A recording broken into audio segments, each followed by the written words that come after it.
का दिन होता है और हमें एक लड़की दिखाई जाती है जिसका नाम हेडी होता है। वो एक रेडियो चैनल की होस्ट होती है और एक अपार्टमेंट में किराए पर रह रही होती है। वो न्यूज़पेपर रिसीव करने अपने रूम से बाहर आती है। उसे ऐसा महसूस होता है जैसे रूम नंबर 5 में कोई है, जबकि रूम नंबर 5 काफी टाइम से खाली था। इसलिए वो पूछती है कि वहाँ पर कोई नया किराएदार आया है। उसे इसका कोई रिस्पांस नहीं मिलता और दरवाजा बंद हो जाता है। फिर हेडी अपने कुत्ते को घुमाने लेकर जाती है और वो मालिक मकान लेसी से उस किराएदार के बारे में पूछती है। इसके जवाब में वो कहती है कि मैंने वहाँ पर कोई किराएदार नहीं रखा। हेडी कहती है मैंने 5 मिनट पहले ही किसी को वहाँ पर देखा है। लेसी कहती है मैं तुम्हारी कंफ्यूजन दूर करने के लिए एक बार रूम को चेक कर लूंगी। हेडी के जाने के बाद वो रूम नंबर 5 को देखने जाती है, लेकिन वहाँ पर उसे लॉक मिलता है। ये देखकर वो वापिस आ जाती है। फिर रात को हेडी रेडियो स्टेशन से घर जा रही होती है तो उसे रिसेप्शन पर एक बॉक्स मिलता है जो उसके लिए होता है। वो नहीं जानती थी कि वो बॉक्स कहाँ से आया है। बॉक्स के अंदर एक साउंड रिकॉर्डर होता है और उसके ऊपर सिर्फ द लॉर्ड्स लिखा होता है। खैर वो उस बॉक्स को उठाकर घर ले जाती है। साथ में उसका एक कोलीग हरमन भी उसके साथ होता है। घर जाके हरमन उस रिकॉर्डर को प्ले करता है, लेकिन वो उससे नहीं चलता। इसके बाद हेडी उसे प्ले करती है तो वो फौरन चल जाता है। उस टेप रिकॉर्डर में बहुत खतरनाक किस्म का म्यूजिक था। जैसे ही हेडी उसे सुनती है उसे अजीबोगरीब होना शुरू हो जाता है। इसके फौरन बाद हम 1696 का एक सीन देख रहे होते हैं। इसमें वही विचीज एक औरत के पेट से बच्चा निकाल रही होती हैं। वो उसका बच्चा निकाल लेती हैं और वो बच्चा एक आम इंसानी बच्चा होता है। ये देखकर वो बच्चे को मार देती हैं। हेडी की ये हालत देखकर हरमन म्यूजिक ऑफ कर देता है। वो हेडी से पूछता है कि क्या तुम ठीक हो। हेडी उससे कहती है कि मैं अचानक कुछ थकी हुई महसूस कर रही हूँ और मैं सोना चाहती हूँ। उसके बाद हेडी सोने चली जाती है। हरमन भी चला जाता है। हेडी अपने रूम में जा रही होती है और ऐसा लगता है कि कोई और भी उसके साथ वहाँ पर मौजूद है, लेकिन हेडी का उस तरफ जहन नहीं जाता। अगले दिन ट्यूसडे होता है और उस दिन हेडी के रेडियो स्टेशन पर एक राइटर आते हैं जिनका नाम फ्रांसिस मैथाइज होता है। उन्होंने एक बुक सैटन लेस्टन लिखी थी जिसका टॉपिक सेलम विचेस ही था। वहाँ वो उसी रिकॉर्डर को प्ले करते हैं और हरमन उसे द लॉर्ड्स ऑफ सेलम का नाम दे देता है। वो रिकॉर्डर अपने चैनल पर प्ले करते ही हेडी की हालत दोबारा बिगड़ने लगती है। हेडी उसे म्यूट कर देती है, लेकिन वो फिर भी सुनाई दिया जा सकता था और उसको सुना जा सकता था। इसके बाद उनका सेशन कंप्लीट हो जाता है। फ्रांसिस उससे पूछता है कि तुम्हारे पास ये रिकॉर्डर कहाँ से आया है। वो कहती है कि मैं नहीं जानती कि ये मेरे पास कहाँ से आया है। फ्रांसिस घर जाकर अपनी वाइफ से अपने इंटरव्यू के बारे में पूछता है। वो कहती है मैंने सारा इंटरव्यू रिकॉर्ड कर लिया है। फ्रांसिस पूछता है क्या तुमने वो म्यूजिक भी रिकॉर्ड किया है। वो कहती है जी मैंने वो म्यूजिक भी रिकॉर्ड किया है। फ्रांसिस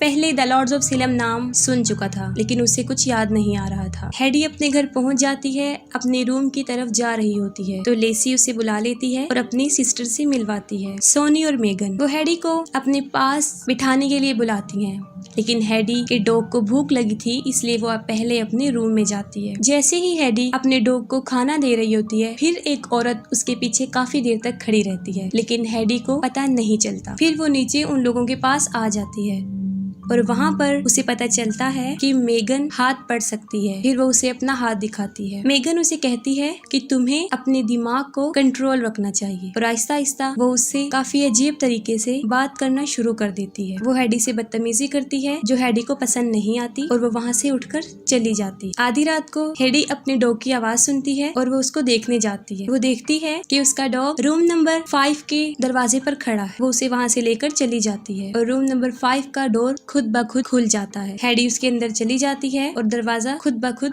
बंद हो जाता है। अंदर क्रॉस का एक निशान नजर आता है। हेडी देखकर उसे हिप्नोटाइज हो जाती है और ठीक उसी वक्त उसके पीछे कोई बड़ी भयानक चीज खड़ी होती है। फिर हम देखते हैं कि वही चीज जो हेडी के पीछे थी सामने से आ रही है और ऐसा महसूस होता है कि जैसे कोई जहन्नुम से बाहर आ रहा हो। दरवाजा खुल जाता है, हेडी बाहर आ जाती है और बाहर वो देखती है मार्गरेट मॉर्गन को, जो हेडी से एक बच्चा मांग रही होती है। हेडी की आंख फौरन खुल जाती है। वो सोचती है कि ये ख्वाब है और दोबारा सो जाती है। फिर वेडनेसडे को हेडी अपने डॉग को बाहर लेकर जाती है और वो एक चर्च में चली जाती है। वहाँ पर फादर उससे बात करता है और देखते ही देखते वो उससे बदतमीजी करना शुरू हो जाता है और वो कहता है कि तुम्हें कोई भी बचा नहीं सकता। उसके बाद फौरन उसकी आंख खुल जाती है और वो फादर उसे बताता है कि वो यहाँ पर सो रही थी। वो फौरन भागकर बाहर आ जाती है और बाहर बैठ जाती है। फिर वो देखती है एक अजीबोगरीब आदमी जो सामने से उसकी तरफ आ रहा होता है और उसके पास एक बकरा भी होता है, और देखते ही देखते वो आदमी भी गायब हो जाता है। फिर काफी ढूंढने के बाद फ्रांसिस को जोनाथन हॉथॉर्न की एक किताब हाथ लगती है जिसमें 5 पेज होते हैं जो लिखे होते हैं। उस किताब में जोनाथन ने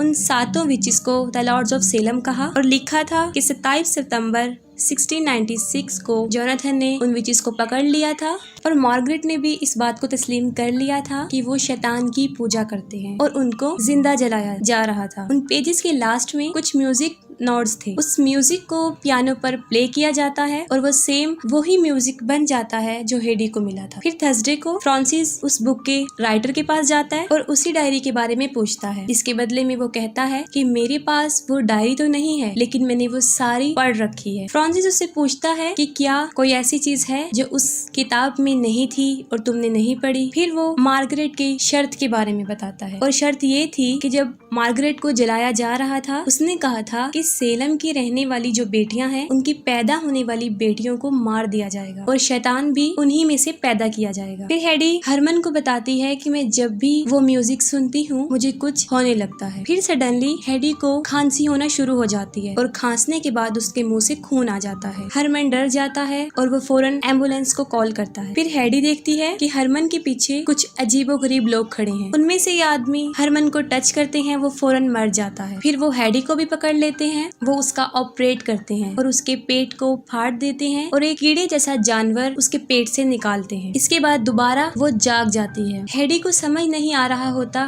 कि ये सब कुछ क्या है, क्या सही है क्या गलत है। उसकी मेंटल एबिलिटीज भी बुरी तरह डिस्टर्ब हो रही थी और वो इन सब से बचने के लिए ड्रग्स लेना शुरू कर देती है। फ्राइडे वाले दिन वो ड्रग्स ले रही होती है तो अचानक से उसके दरवाजे पर नॉक होती है। वो देखने जाती है तो वहाँ पर वो तीनों बहनें खड़ी होती हैं। वो उन्हें अंदर बुला लेती है। दूसरी तरफ फ्रांसिस हेडी के बारे में रिसर्च कर रहा होता है, जहाँ पर उसे पता चलता है कि हेडी का असल नाम एडिलहेड एलिजाबेथ है। थोड़ी रिसर्च के बाद उसे पता चलता है कि वो भी जोनाथन के उस शर्त में आई हुई एक लड़की। वो फौरन हेडी को कॉल करता है, जो फोन मेगन उठाती है और कहती है कि रॉन्ग नंबर है और फोन बंद कर देती है। हेडी बेहोश होती है और वो तीनों बहनें हेडी को रूम नंबर 5 में ले जा रही होती हैं। लेसी रूम नंबर 5 के डोर पर वही निशान बनाती है जो उन विचेस के फेस पर बना हुआ था। इसके अलावा वो सिंबल रिकॉर्डर पर भी बना हुआ था और इवन के जोनाथन की डायरी पर भी। डोर के करीब आकर वो तीनों शैतान से प्रेयर करती हैं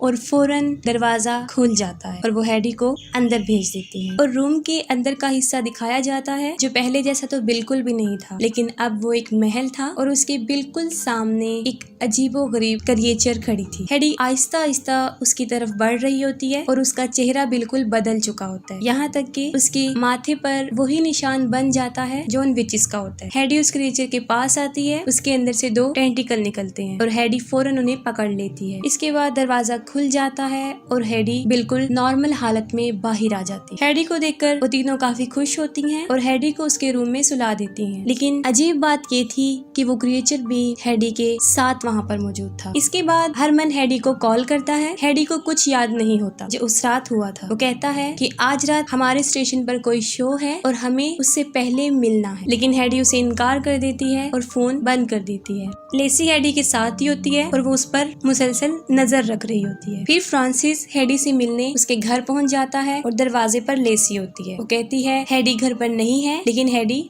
घर पर ही होती है। लेसी कहती है कि तुम अंदर आ जाओ और हेडी का वेट कर लो। अंदर वो तीनों बहनें उससे मुख्तलिफ सवालात करना शुरू कर देती हैं। फ्रांसिस उन्हें बताता है कि हेडी से मैं रेडियो स्टेशन पर मिला था और वहाँ पर द लॉर्ड्स ऑफ सेलम का रिकॉर्डर भी सुना था और मेरे पास कुछ इम्पोर्टेंट इन्फॉर्मेशन है जो मुझे हेडी को देनी है। और यहाँ से बात खराब होना शुरू हो जाती है। लेसी फ्रांसिस से काफी बदतमीजी करती है। फ्रांसिस उसे इग्नोर करता है, लेकिन सिचुएशन काफी खराब थी। वो जैसे ही उठकर जा रहा होता है, सोनी उसके सर पर पेन से वार करती है और वो नीचे गिर जाता है। फिर वो उसी पेन से उसे बहुत शदीद मारते हैं और उसकी जान ले लेती है। फिर रात को शो के लिए हरमन उसे लेने आता है। फिर से वो तीनों वहीं पर खड़ी होती हैं। उसे भी वो रोक लेती हैं, लेकिन हरमन वहाँ पर आता जाता रहता था। वो नहीं रुकता और सीधा उसके रूम की तरफ चला जाता है। वो हेडी के रूम की तरफ आता है, दरवाजे को नॉक करता है और लेसी वहाँ पर पहुँच जाती है। लेसी के कुछ करने से पहले हेडी फौरन वहाँ पर आ जाती है और वो हेडी को कहती है कि तुम हरमन को कहो कि वो तुम्हारा बाहर वेट करे, और हेडी वही करती है। हरमन को ताज्जुब होता है। वो हेडी से पूछता है, लेकिन वो कुछ कहे बगैर दरवाजा बंद कर देती। फिर वो दोनों हॉल में चले जाते हैं और हेडी अकेली रूम में दाखिल हो जाती है और उसका डोर बंद हो जाता है। हरमन बाहर ही होता है और स्टेज पर हमें एक बार फिर वो तीनों बहनें नजर आती हैं। वो दरअसल शैतान से प्रेयर कर रही होती हैं। उनके साथ ही वो सातों विचेस उनके पीछे आ जाती हैं। फिर वहाँ पर वही म्यूजिक प्ले किया जाता है और जितने भी ऑडियंस वहाँ पर बैठे होते हैं वो सब स्टेज की तरफ आ जाते हैं और हेडी एक अजीबोगरीब दुनिया में होती है। वो सातों विचेस वहाँ पर मौजूद होती हैं, हेडी को पकड़ लेती हैं और उसे लिटाकर फिर अजीब सा रिचुअल कर रही होती हैं। इसके बाद हेडी का बच्चा होता है और वो एक शैतान होता है। ये देखकर वो सारी विचेस खुश हो जाती हैं और हेडी की मौत हो जाती है। लेकिन हमें दोबारा हेडी दिखाई जाती है, लेकिन अब वो गॉडेस की फेस में होती है, एक देवी जो कि बहुत सी औरतों की लाशों पर खड़ी होती है। उसके बाद न्यूज आती है, तकरीबन 32 औरतें मर चुकी। वहाँ पर उन सब की डेड बॉडीज मौजूद होती हैं, लेकिन वहाँ पर हेडी की नहीं मिलती, वो गायब होती है। और यहाँ पर मार्गरेट का जो ट्रायल था वो पूरा हो जाता है, यानी शैतान भी पैदा हो जाता है और सेलम की बेटियों की मौत हो जाती है। वो गॉडेस इसलिए बनी थी क्योंकि उसने एक शैतान को पैदा किया था और अब वो सारी विचेस की तरह बन चुकी है और सब लोग उसकी भी पूजा करेंगे और मूवी एंड हो जाती है।